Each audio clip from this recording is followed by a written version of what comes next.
So, well.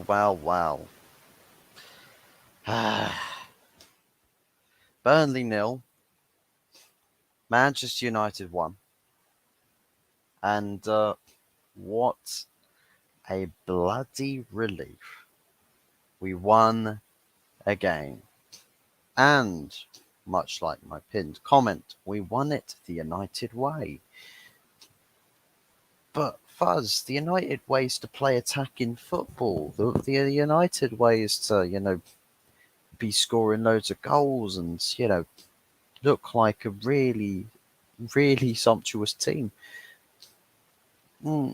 That's the dead United way. That's the United way of old, right? That's history. The new United way is the way that every game that is a guaranteed win should be a win. Everyone, bookies, you know, analysts, everybody, peers, colleagues, whoever it is, players, managers, they all say, yeah, that team right there should win that game quite comfortably. If ever you see Manchester United play a game, straight away you want to say, oh yeah, United, they should win that game easily, 2-3-0, no troubles at all, shouldn't be competitive. Manchester United, the only team on planet Earth that you cannot predict anything like this. You are not allowed to. You are forbidden to predicting United to go and win a game convincingly with that conviction, feeling like we came into this game as favourites and we beat our opponents deservedly. Because Man United were not the better footballing side today. We were not. No chance. Literally the second best team today.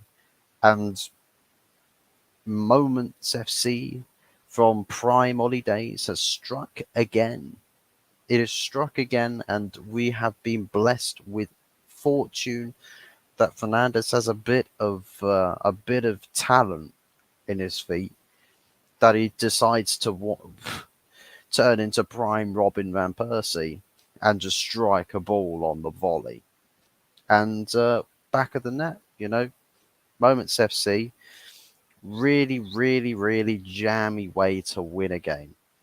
Just a moment of quality, moment of brilliance.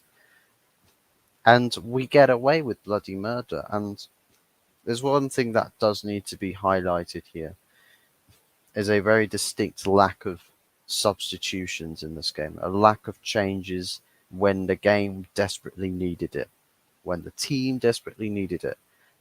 A severe lack of changes. Like, cool, we got subs at the end of the game. This, as I said, is at the end of the game. What difference is that going to make? Maybe someone comes on is not fully up to speed, gives up a yard of space, and Burnley get a key chance to score. And Burnley had some key chances this game. I mean, they hit the post.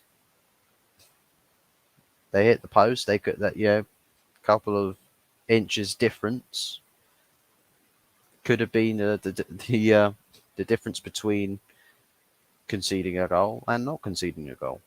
And I mean, Onana, he's got himself another clean sheet. Crazy.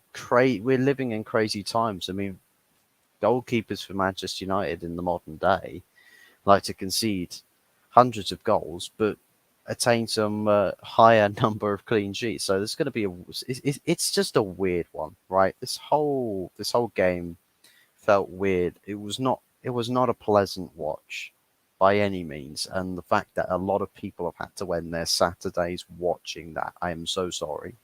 On behalf of Manchester United Football Club, right? We apologise that you had to end your Saturdays with that. But from the United's point of view, it's points on the board, pushes us up to 8th. So we are in a better position now, and we're further away from Chelsea. We're further away from Chelsea. Um, Hulk Hogan here says Burnley going down. And that's what's crazy. Every single home game Burnley have had thus far this season, they've conceded 3 or more goals. Every single home game. What club has managed to break that streak? Manchester United. You're damn right. Tony Ibarra, great to see you, mate. Hope you're doing well. Fuzzy, not soaking in the bathtub. But ugly win is a win. And that's the thing. In the league, it's not really, at the end of the day, maybe perhaps performances aren't priority number one. It's getting 3 points. And sometimes if you don't play well, you can win some games when you don't play well, but it's not like it's a thing where you can say, oh, we can get away with this game after game after game. You're gonna get found out. You're gonna get found out. And if that was God, pray for us. If that was Man City, that would have been ugly, ugly scenes. And you know what? I looked at that team. I said, right, that this result was going to pin very heavily on the team that Ten Hag chooses to start with. Is very, very heavily going to depend on that. And you know what? He put out a team that I would not have even given the slightest light of day. I would not have. Yeah, I thought that lineup looked horrible. I thought it did look horrible. Bruno again playing out wide when he's away from the important action areas. And who we're playing in that position? Hannibal Mabry. I mean, Hannibal Mabry, don't get me wrong. I like the guy from the fact that when he comes on, he's got energy. He's got, a bit of passion, fight in him. So he comes on and he wants to run. He wants to fight. He wants to get stuck in. Come on and be someone to give us energy when we need it to see out a game, to protect, a solid lead, to get minutes into your legs. I'd much prefer that as opposed to starting Hannibal Mabry. And whilst I don't think Hannibal was that bad, I don't think he was that bad. It's just, again, we've got players there that have not been utilised correctly. So yeah, Bruno out wide. I would not have done that. Rashford on the left. Fairly frustrating this game. A bit of positivity perhaps from the Bayern game that Rashford got a pass to Højlund. Højlund scores in the Bayern game. A bit of positivity. You think, oh, okay, there's a chance here. There's a chance. But then it's sort of Rashford goes back to the norm.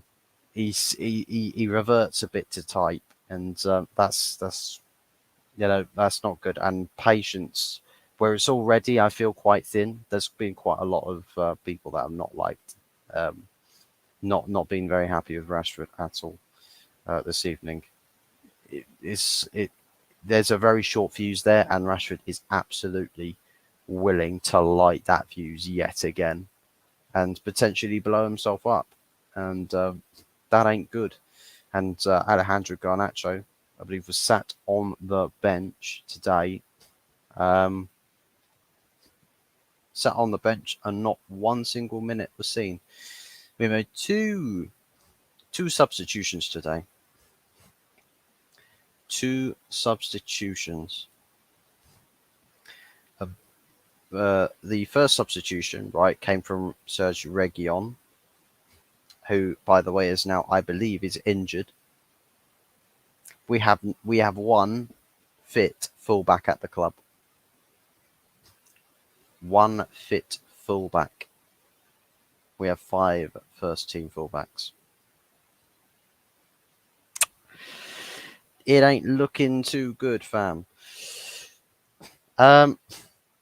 Scott McTominay, again, somewhat invisible man. Not really providing anything for the sake of build-up play. Cool, he might be offering a little bit something defensively this game, but he doesn't offer this team what the fans are so desperate to see this team do. Like, he doesn't offer, Ten Hag system anything. So Andre Onana, a lot of people are raving mad about this ball playing goalkeeper and saying, "Oh, De Gea is trash. De Gea is crap. Oh, De Gea is the problem. De Gea is the problem." So you just spent a whole game watching a crap Burnley side. No offense to them, but sorry, you're kind of garbage. You've just watched a Burnley team that are garbage play, well, not play us off the park, but play better than Manchester United. And Andre Onana, this ball playing goalkeeper that everyone was so horny for, is playing long ball FC.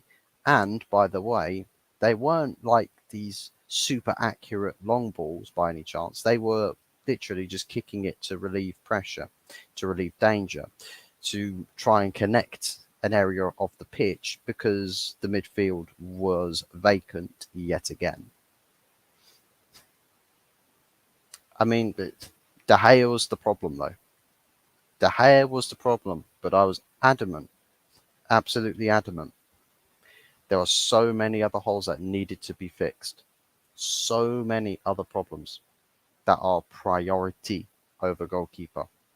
And we are still sat here talking about long balls and not building up play from the back, not doing anything like that. Now, cool, it's Lindelof and Evans starting at centre back, but the premise is that there are two midfielders there that are supposed to be defensive or deeper lying midfielders. You're meant to go receive the ball. You're meant to offer passing options.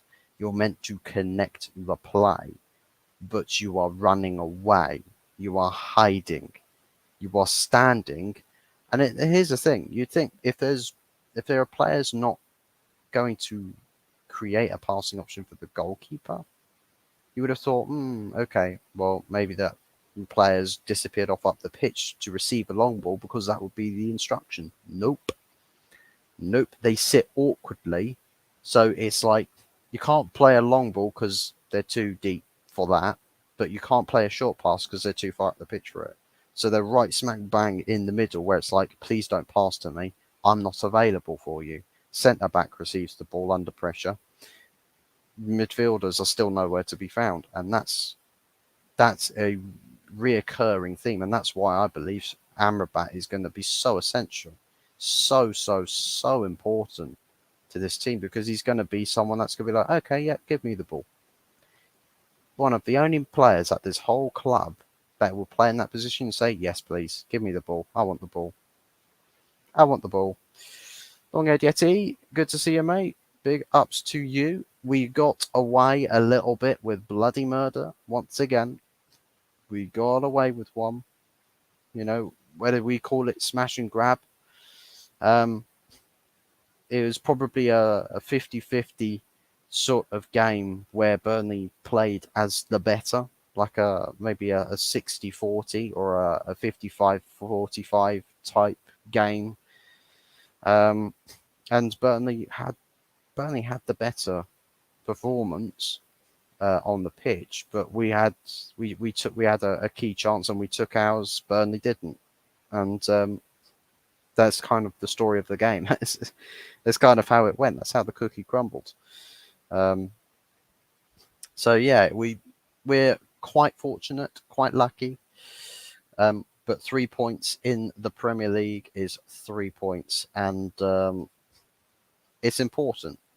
It's important that even if we play crap, even if we don't deserve it, if we get 3 points in the league, we go into a position where we have a bit more leverage.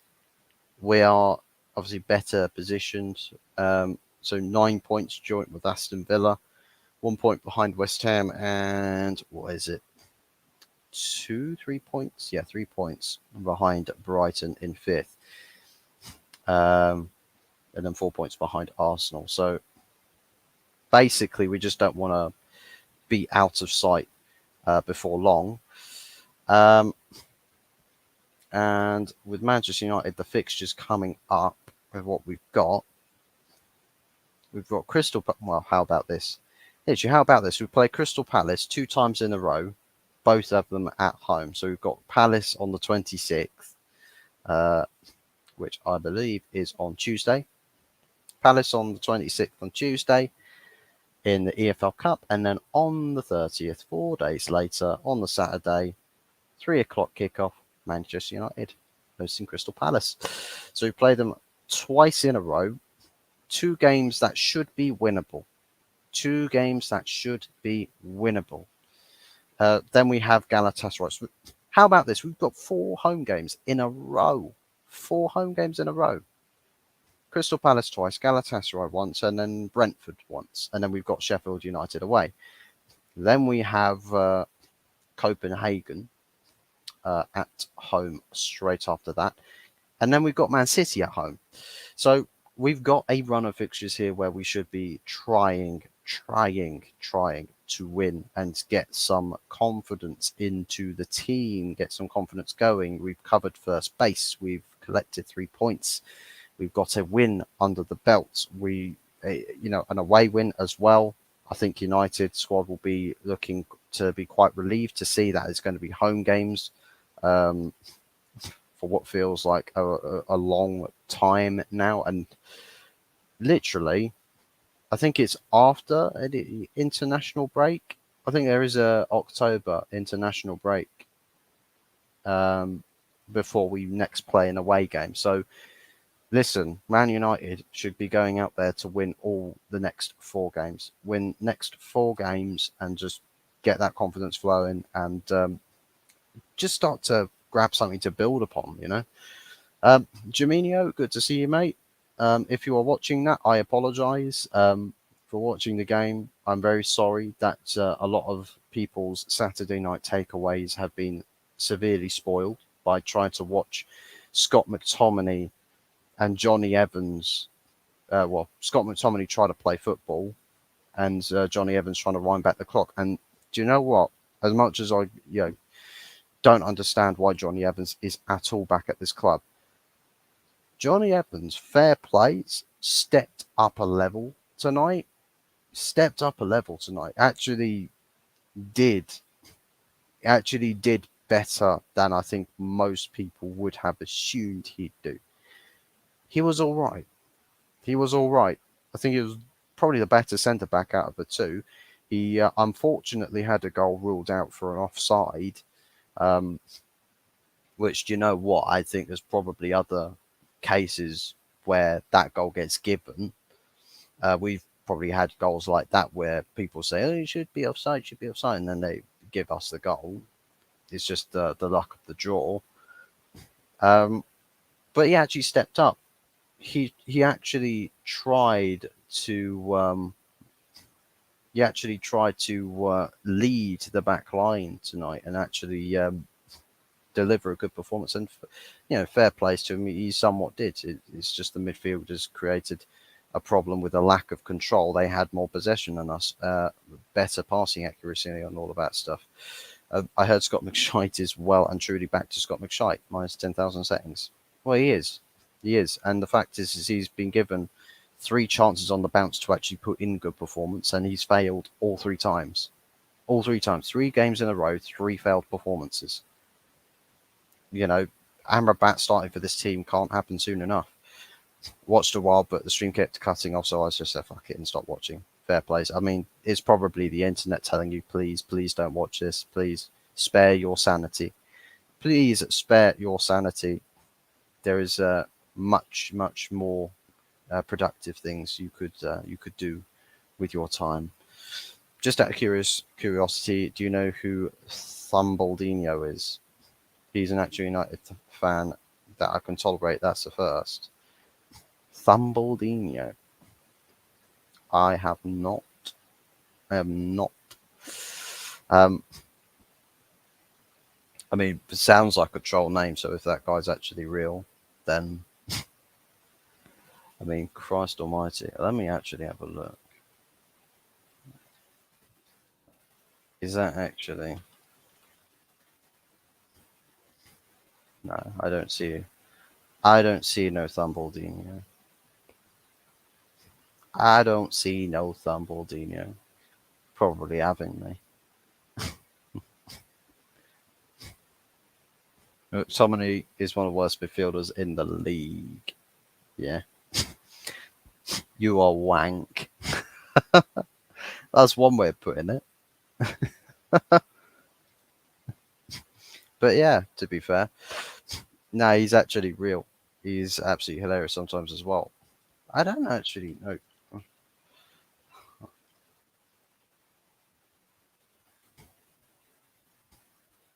Oh, you talk about the TikToker.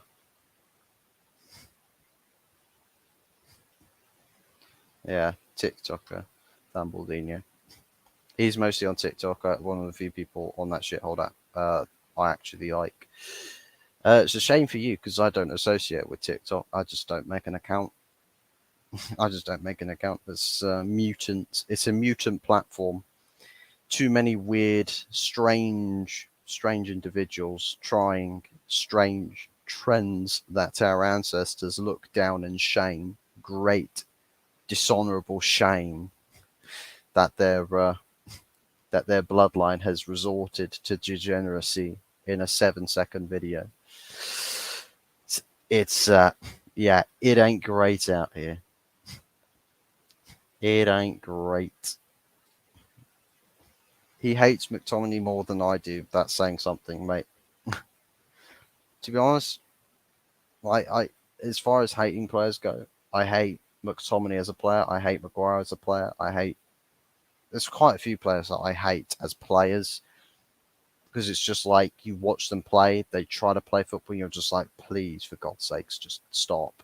Stop trying to play football. I mean, to be fair, we say they try. I'm saying they try. They probably don't really try because they know they get a big fat paycheck at the end of it.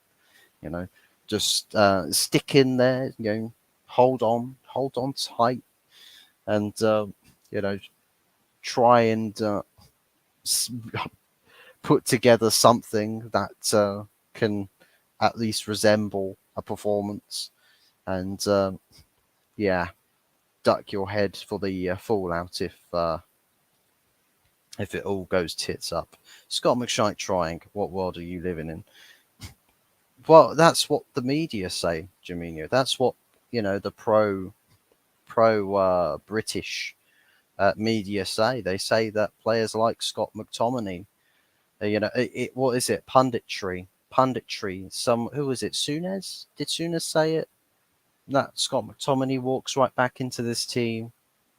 Well, to be fair, he was right. He walks back into this team because he literally walks. He just walks because that's all he does. He walks. He doesn't really fight. Doesn't really run. I mean, kind of against Bayern, didn't run, did he?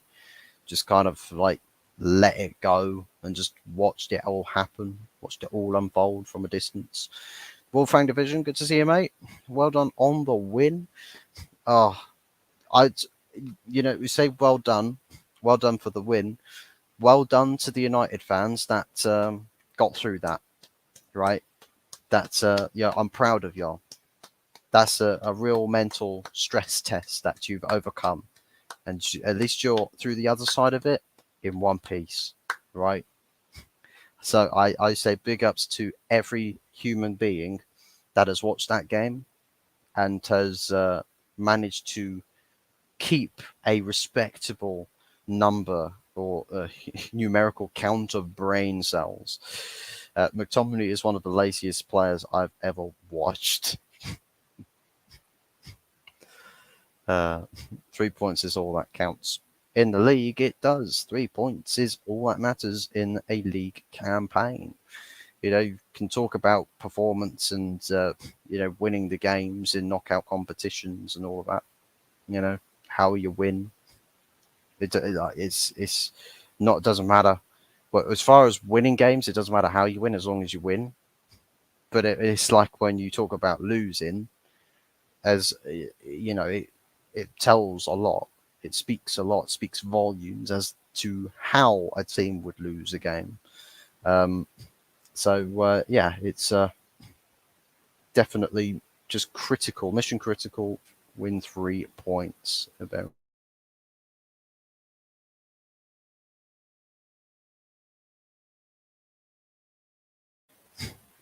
how's mother saying good night? Good night, Mama Fuzz. Um, that game against Brighton, he was absolutely woeful. All he does is walk and walk, and that's it. Dreadful footballer. Do you know what? It's actually funny that you've just reminded me of the time when McTominay's trying to shoot a skills video, um, and he was so bad that he couldn't do keepy uppies. He could not do keepy uppies, so he used a trick where he lofts the ball up with his hand to try and keep the ball up, and everyone called him out for it. Every single person that watched it was just like, "Hey, you used your hand on some keepy uppies. That's cheating. That's Scott McTominay for you. The guy cannot do keepy uppies. I bet you everybody in this chat can do keepy uppies. Scott McTominay can't. How much does that tell you? Plays brilliant for Scotland and shambolic for United. Yeah, it's a start. It is a start. It is a start. You have to start from somewhere. Gives you time to get people fit. Gives us time to get people fit. But I mean, we've lost another player to injury. Sergio Reguilon apparently went off with injury today, and we've got one fit fullback left at the club. I kind of wish we'd held on to Alvaro Fernandez now. McTominay is lucky he came up against Josh Cullen today. If that was a competent midfielder, that would have been exposed massively. He would have done. Do you know what? It's probably why he played Scott McTominay, because he's like, Ten Hag was like, oh, cool, it's Burnley. It's literally just Burnley. That's why we should play Scott in this game. You see, when we play against a tougher midfield, he'll play Amrabat. Hot Fuzz, who's the worst current player at Manchester United? Ooh. The worst player, technically speaking, the least skilled player, I would probably say, do you know what? It might actually be Scott McTominay. No word of a lie, it might actually be Scott McTominay, the least technically gifted player at this club. Man, that's mental. Scott McTominay, probably the worst technical player at the club, and probably followed by a close second in Harry Maguire. This is an actual injury crisis at United now. No one's mentioning the way people mentioned the Liverpool injury crisis back in 2021. It is an injury crisis. I mean, it's like, what is it? The injury crisis that we've got at the moment. Let me see just what names were missing from that game. So we were missing, obviously, Anthony's inactive, pending ongoing investigation there. Amad Diallo's got an injury. Maguire, I think, had a leg injury or something or back injury, I think. I can't remember. Kobe Mainu, ankle injury. Tyrell Malacia, muscle injury. Mount with a hamstring injury. He's training, though, so he should be back in the team quite soon. Sancho is suspended, so he's literally now playing EAFC. Luke Shaw's got a muscle injury, and Wan-Bissaka has an injury as well. We've got Varane back in the team. Amrabat's back in the team. Mainu should be back very soon. I'd imagine Malacia shouldn't be too far away either. I'd imagine Malacia is not far away from returning either. But yeah, difficult, stressful times. Wolfgang Division believes Harry Maguire is the worst player at Manchester United. Yeah, it's I mean, it's one of those arguable conversations. But I'd probably say that it's going to be always two of those three, Harry Maguire and Scott McTominay, as far as the top three are concerned, probably will feature the most commonly. McTominay is by far the worst player at the club. Technically, probably is, but Harry Maguire for me is, the most, probably the least deserving player to be at Manchester United. About 10 injuries, yeah, thereabouts. If De Gea didn't leave the club, then he would be the worst at the club. That's continued to expose Scott McTominay, so that's a positive. Well, that's the thing. That's a conversation about David De Gea or Andre Onana.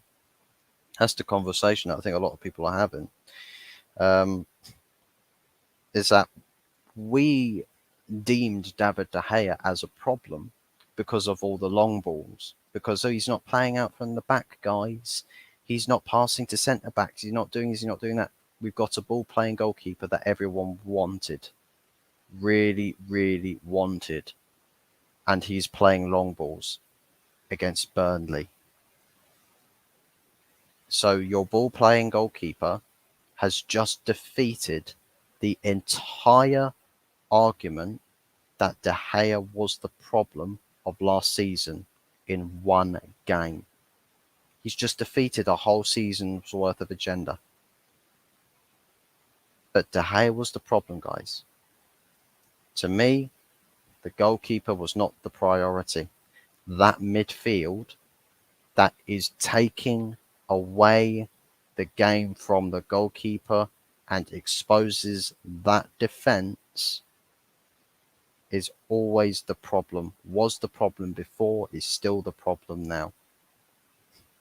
We need Amrabat to be in there so Onana can actually start playing the football he should be playing. So our centre-backs don't look like idiots against opposition strikers week in, week out.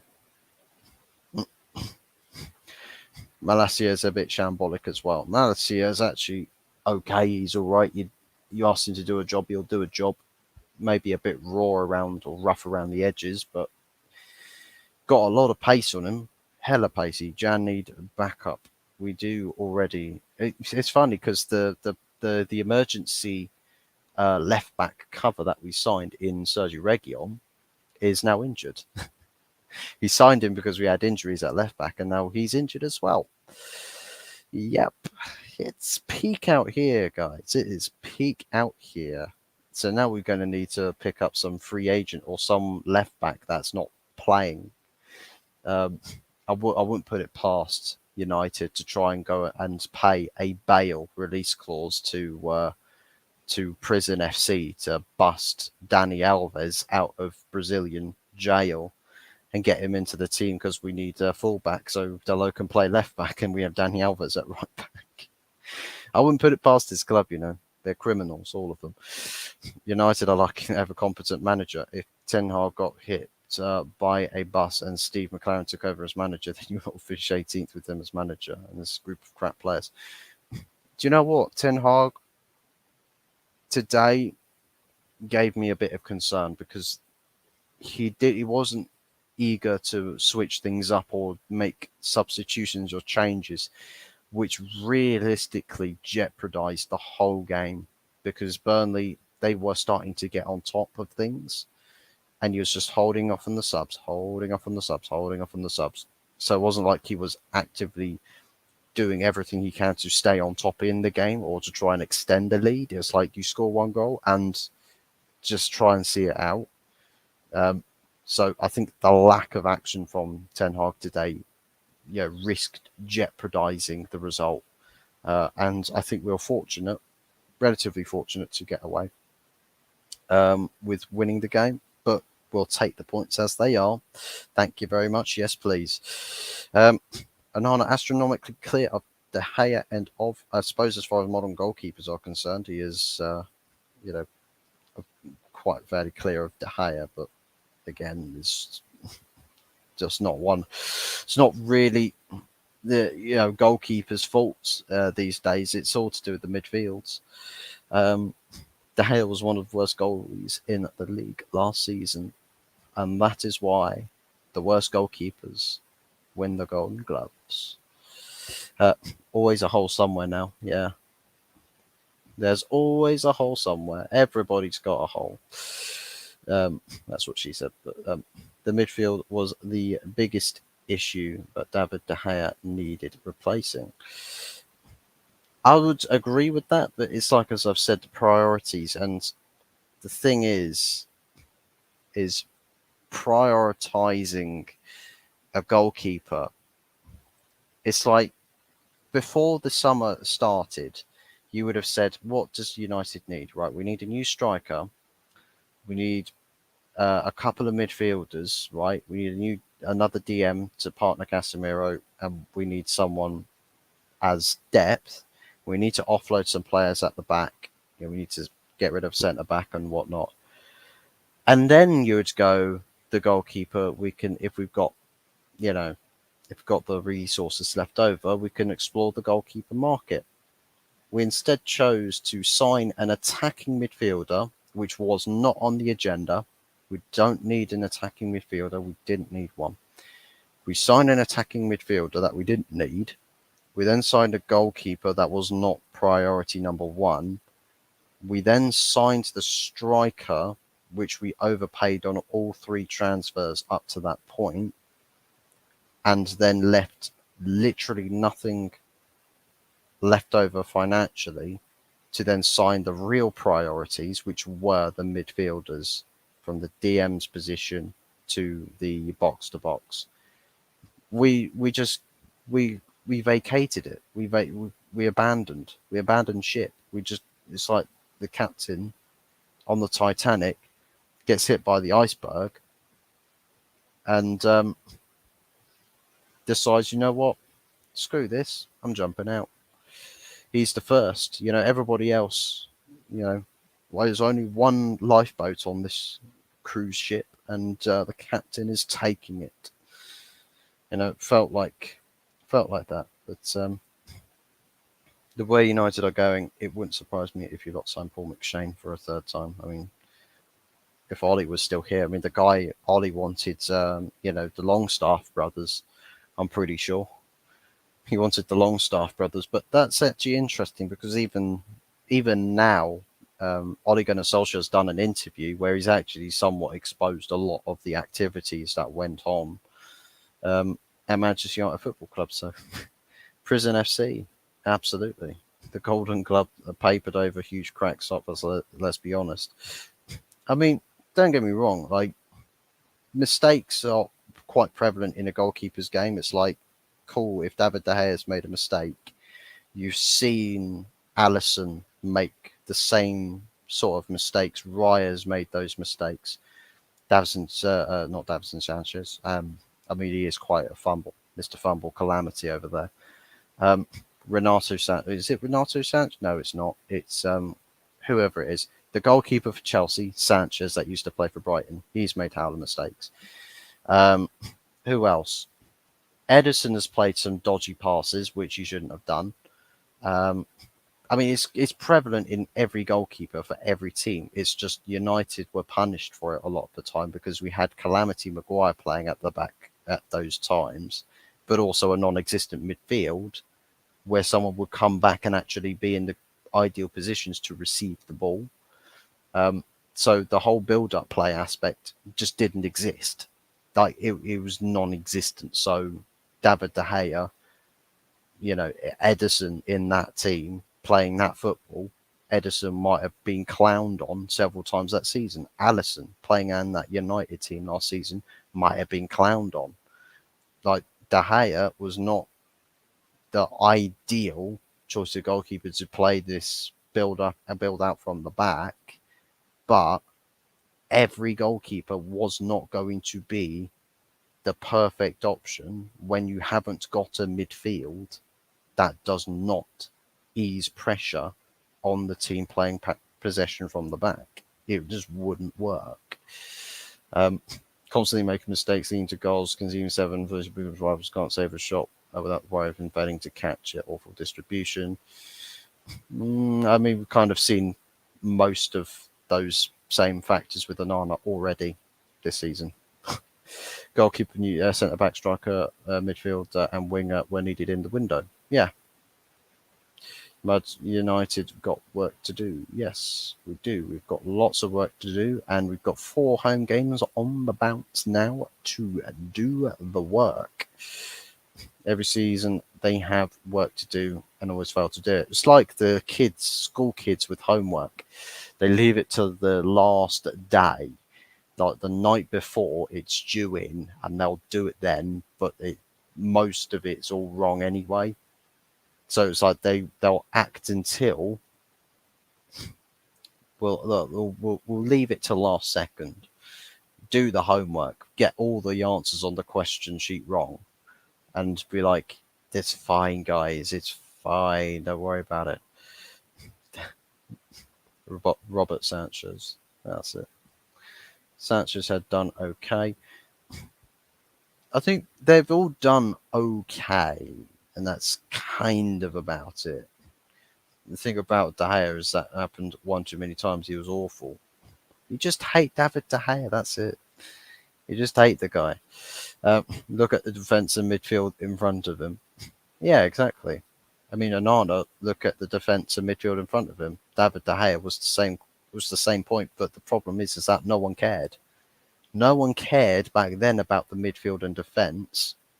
They all wanted the scapegoat, which was the goalkeeper.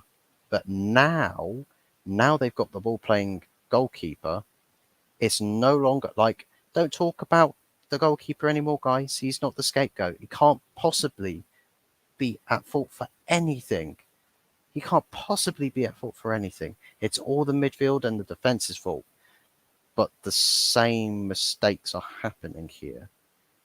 The same problems are happening here. So would that not insinuate that perhaps De Gea was not to blame for the team's shortcomings? 1 or 2 mistakes, every goalkeeper's going to make them. But the play style, oof, being exposed in the midfield every game.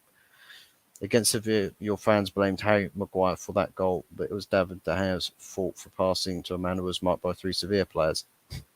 Well, actually, he wasn't marked by 3 Sevilla players. What happened is the ball came to Maguire. It was heavily weighted. Maguire's first touch at the time of when he received the ball wasn't marked.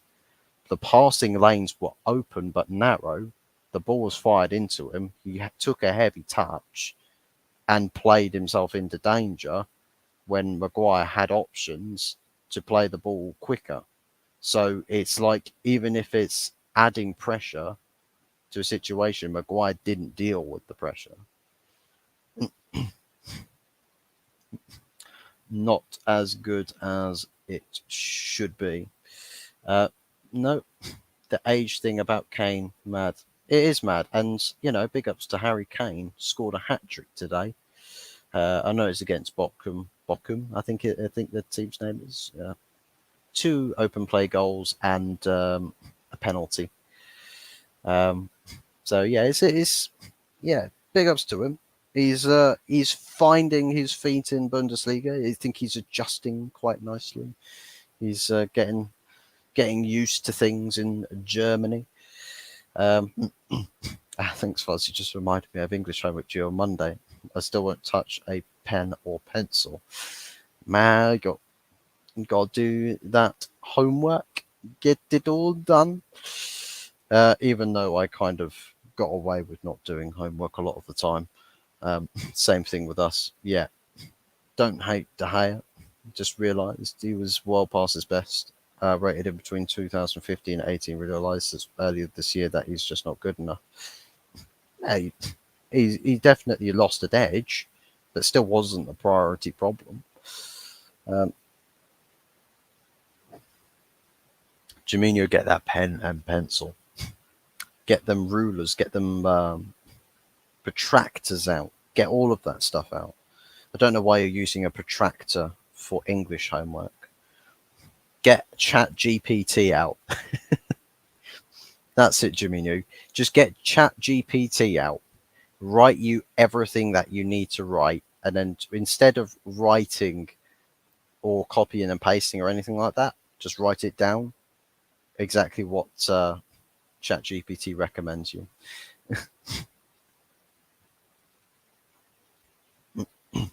Everyone wanted Kane. I thought it was all against Everton. Remember, he had all the time in the world and waited until Calvert-Lewin got close to him and booted it straight into his foot. Typical De Gea. But he didn't have the greatest decision making. I'll give you that. He didn't have the greatest decision making, but that's always been a case of his career. From the day he joined United, he's never been great with decision making. Even through the years that he was massively rated, he didn't have great decision making.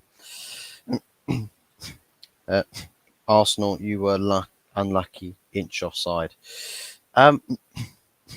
Yeah, I mean, it was unlucky that goal that got ruled out against Arsenal. It was unlucky that Garnacho just timed his run literally less than half a second too early.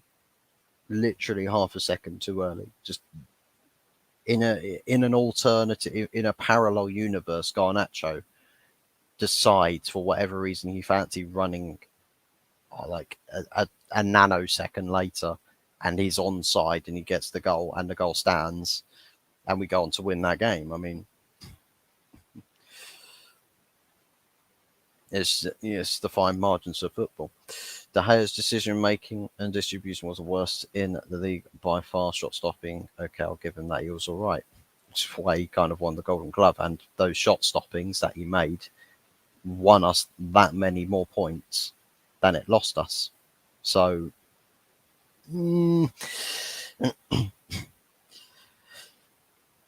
but yeah. Anyhow, next game, Crystal Palace at home. Crystal Palace at home. EFL Cup. I don't know what Ten Hag's going to want to do with this team going into Crystal Palace, because I know it's a better team, by all means, a better team than Burnley. More solid. Probably harder to break down, but it's a home game, and hopefully we play a team, a lineup, a group of players that provide us with a bit more control in the game, a bit more sense of control and better chance creation. Don't play with any panic or discombobulation, and that we see something positive. To say the least, that's what I would like to see. I wouldn't fully trust De Gea. I remember Brentford, West Ham last season where he conceded soft goals that you should have saved. Oh, even Onana's conceded a soft goal in the Bayern Munich game. It's just some goalkeepers, it happens. Crystal Palace have Dean Henderson now, who, by the way, was the best goalkeeper on Man United's books last season. Funny you should say that, because Sam Johnston played in the game against Fulham today. Man's literally gone to Crystal Palace to find first team football, and he's been benched by another United reject in Sam Johnston. Oh, Christ almighty. I mean, who is this? Who is this? Remy Matthews. Dean Henderson's looking over his shoulder at Remy Matthews, man. Another goalkeeper that was on the bench in today's game. When Varane and Amrabat are back, more stable and calm, absolutely. More control, better control. Sam Johnston, another former United goalkeeper, was better than De Gea. Not according to Sir Alex Ferguson, he weren't. Not according to, say, 90% of football fans out there.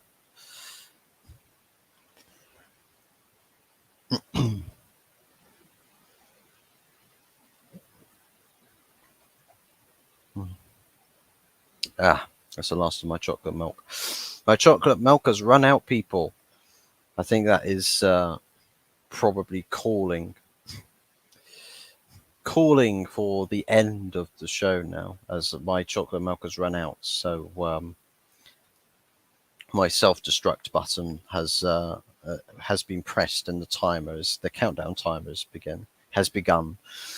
Mate, it wouldn't even take De Gea in the Ireland squad. That says it all. You can't take De Gea in the Ireland squad, mate, because he's Spanish and you're Irish. You can't take him either way. Back then, De Gea was better, but currently Johnston is better. Well, probably at the moment he is, because David De Gea is not playing any football. It's not with any clubs. Good vid, bro. Thank you very much. Big ups to you. What brand of chocolate milk are you drinking? Alpro Soya. None of that refrigerated sort of weird tasting milkshake shit that you get out of that like black and white plastic bottles from like the fridge aisles in the supermarkets. None of that weird crap. Like proper Alpro Soya dairy alternative. There's a dairy alternative chocolate milk. Really nice. Really, really nice. We wouldn't want him anyway. Got a free 250ml carton of chocolate milk earlier this week, Oppers. I bet you're very jealous. You've got a 250 milliliter carton of chocolate milk. I've got literally a shelf supply. Literally, there is a dedicated shelf in my house just committed to chocolate milk. I'm not joking. A committed shelf filled with the stuff. Straight up. There were 4 cartons available for purchase at Sainsbury's when my dad went shopping, right, for groceries. And man bought the shelf. He bought everything that was left. He bought out the stock. They sold out that day. Maybury Speed is a real plus in that midfield, says United 247. Good to see you. Welcome to the stream.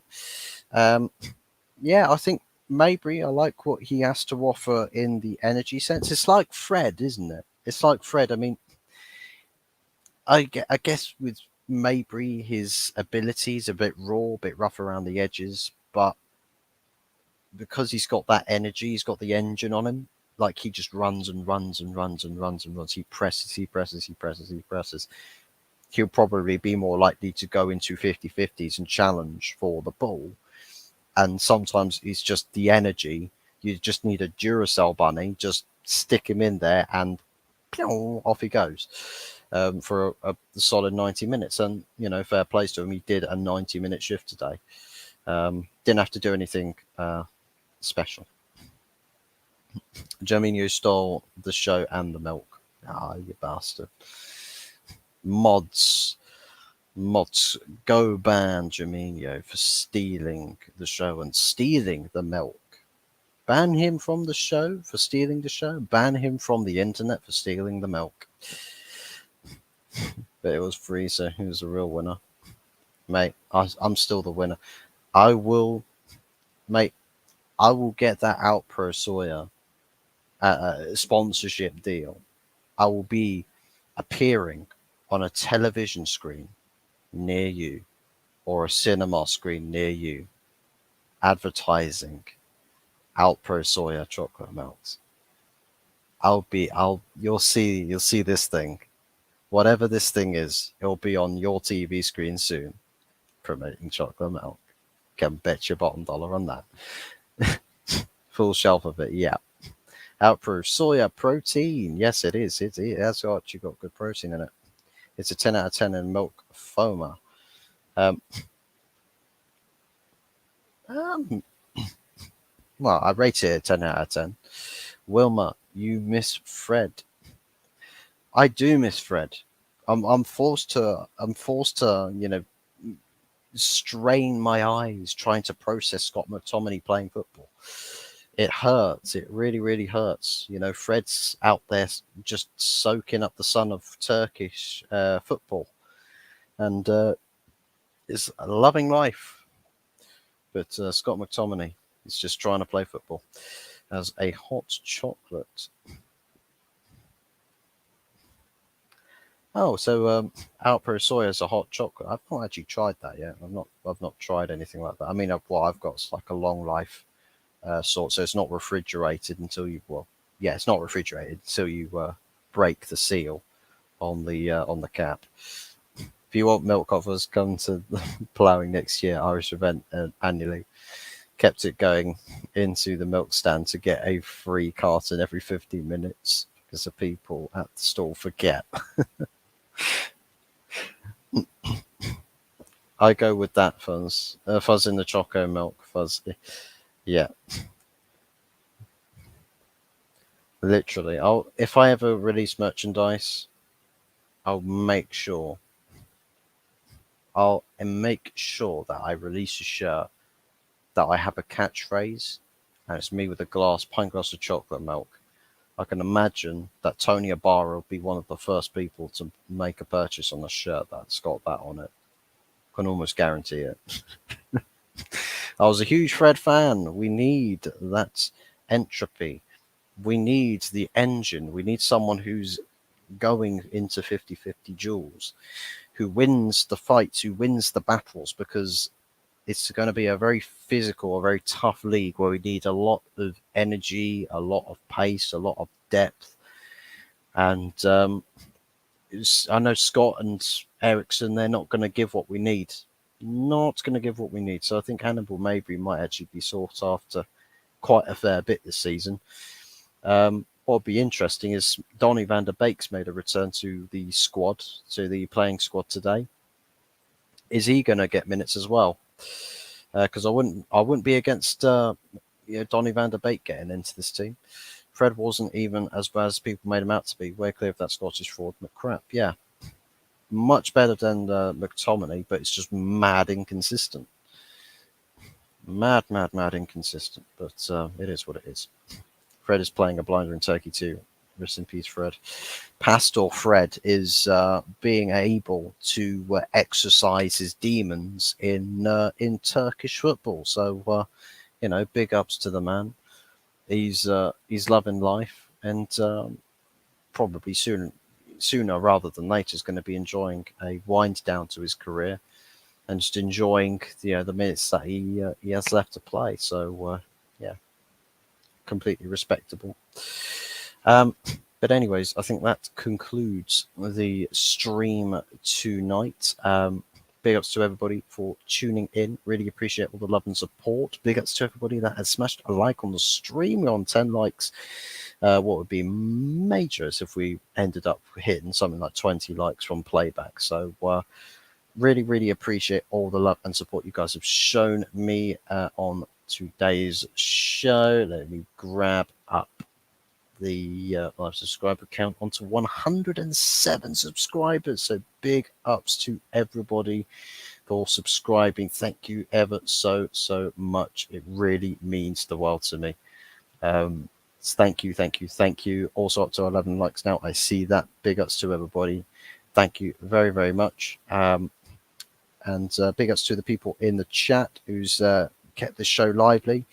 Would you like to see Ketfrin Thuram in the middle of the park? If it's I wouldn't be against it if it keeps McTominay off the bench and in reserves, then yes, I would absolutely take any midfielder that actually has a bit of quality about them or brings something unique to the team. I wouldn't be against it.